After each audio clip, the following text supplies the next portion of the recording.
In al-Assad, an immense tarpaulin city shelters Lebanon's largest group of Syrian refugees. One of the camps is set aside, walled and gated. There are no men here. We call it the widow and orphan camp. We live alone here. Our husbands are all with God. These women prefer to remain discreet about how their husbands died. Some disappeared in Syrian prisons, others fought with militia. Suad arrived here in 2014 with 4 of her children.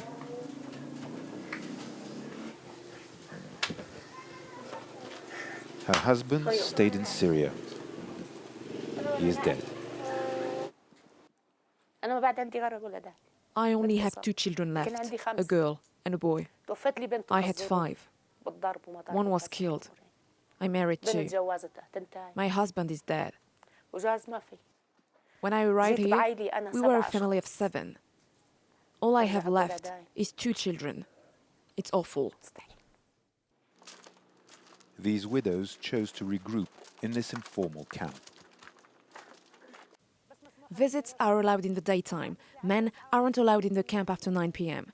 We are happy because we don't want to live in a mixed camp. How can I put it? Society is ruthless to us. All we want is to raise our children. We don't take notice of those outside criticizing us. The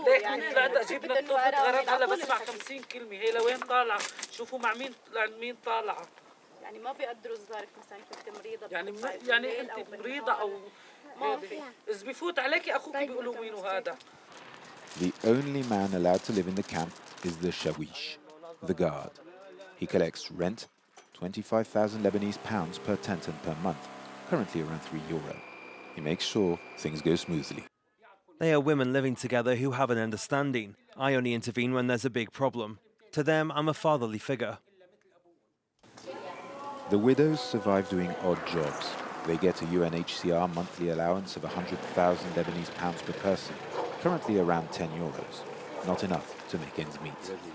I'm in debt and I have to raise 4 orphans with no financial support. I have been here for 10 years, since the beginning of the conflict.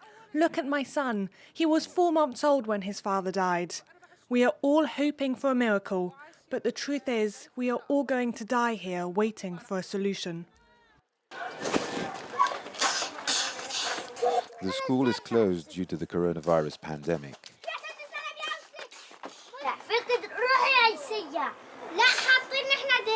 In these camps, children are forced to grow up quickly, especially girls. We're going to marry Basma next year because of our tough situation. That is our daughter's destiny because we are refugees. They have no alternative. So it's all our daughters think about, and that's all we think about. At 14, 15, 16 years old maximum, they must be living with their husbands. هلا ما في ولد فئة عندي متزوجة تقول لي تزوجي تقول لي لا أنا ما بنصحك أنا بريد إني أجوزها عن جد بس أنا جوزت 2 أكبر منها كل وحدة عمرها 14 سنة كل وحدة صار عندها 3 أولاد 4 أولاد أنا بنتي إجت من المدرسة كانت ماخذة الأولى على المدرسة بسوريا لما إجت من سوريا طلعت بلا مستقبل هلا طلعت بلا مستقبل. Most of the women we have spoken to tell us they are ready to return to Syria, though they are afraid, and what they are hoping for is some form of international protection for themselves and their children.